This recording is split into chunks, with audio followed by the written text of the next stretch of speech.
So where does a sacred text get its ultimate authority? Is it all about historical evidence, artifacts and dates? Or could it be something inside the text itself?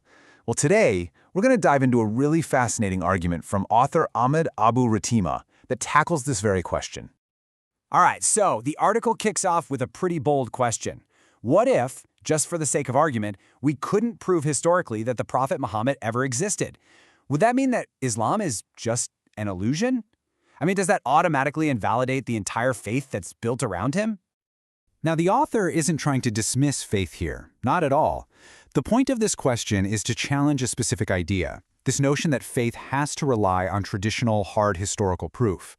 It's really pushing us to think about, well, a different kind of certainty. So here's the thought experiment he proposes. Let's just pretend the historical messenger is a total blank slate, a complete unknown. The real question then becomes, can the message itself stand on its own 2 feet? Can we judge it only by what it says? And this idea right here, separating the message from the messenger, that's really the heart of the whole argument. The author is suggesting that we might need a totally different way to judge a text, especially one that claims to be from a divine source. Okay, to make this idea a little less abstract, the author uses a really simple analogy. Imagine a friend comes up to you and says they have a message, supposedly from your father. How you'd react, he argues, depends completely on what that message is. Think about it. If the message is something just inherently good, right? Like your dad's loving advice to take care of yourself, its truth kind of feels self-evident. You're probably not going to ask to see a signed letter. But what if the friend said, hey, your father told me to ask you for $100? Yeah, you'd immediately want some proof, right? So you see, the content of the message is what changes how much proof you need. All right, so let's apply this idea to the Qur'an itself. The author invites us to do this little test. Imagine we just found it, an anonymous book. We have no idea who wrote it, no clue about its history. All we can do is read it and analyze what's inside. So what does this anonymous book actually say? Well, the first thing that jumps out at you is this command for uncompromising justice. Justice at all costs. It sets this incredibly high ethical bar that honestly seems to go against our basic human instincts for tribalism and revenge. And check out the implication here. The book doesn't just say, hey, be just to your friends. No, it commands justice even for your enemies. That's a principle that seems to go way beyond a purely human, self-interested point of view.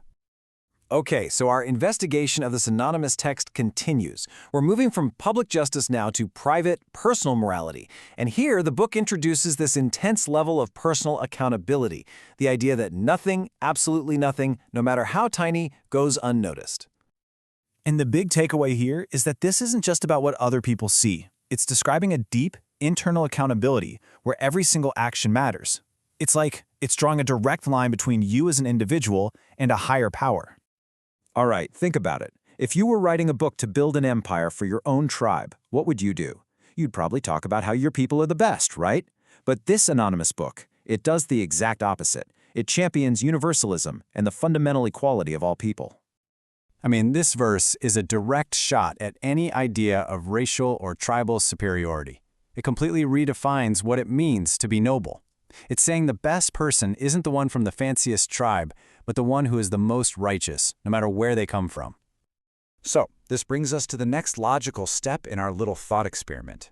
If the content of this book is so ethically advanced, could it just be a really clever trick?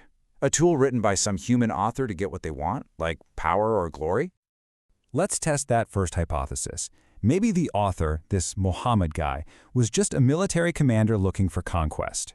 If that were true, you'd expect this book to be basically a manual for war and domination, right? But again, the text itself seems to work against that idea. It puts these strict moral limits on warfare. It says fighting is only allowed in self-defense, and it explicitly warns against going too far. This frames conflict not as a tool for conquest, but really as a last resort. Okay, fine. What about a different motive then? Maybe this wasn't about building an empire, but about personal ego. Was this whole book written just to prop up its supposed author, Muhammad, to make him seem like a demigod and lock in his leadership?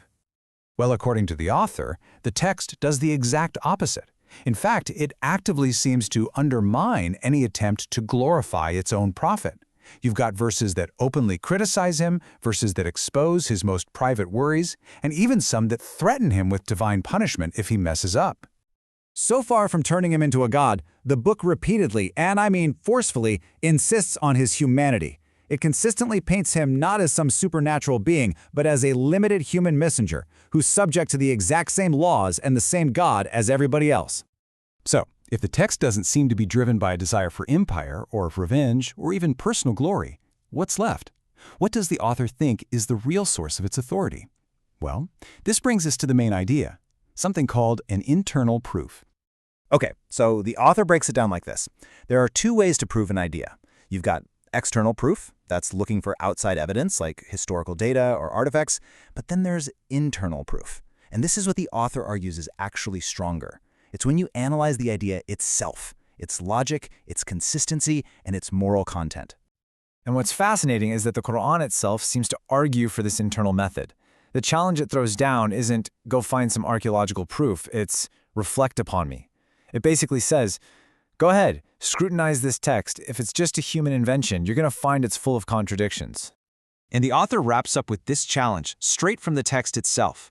It pretty much places the burden of proof not on history, but on its moral and spiritual power. In this view, the ultimate test of its truth is, well, can you find a better, more just, and more guiding message anywhere else? So that leaves us with a pretty fundamental question to chew on. According to the argument we've just explored, a message can contain its own proof. Its authority might not come from who delivered it, but from the timeless truth and justice of the message itself. Thanks for joining me for this explainer.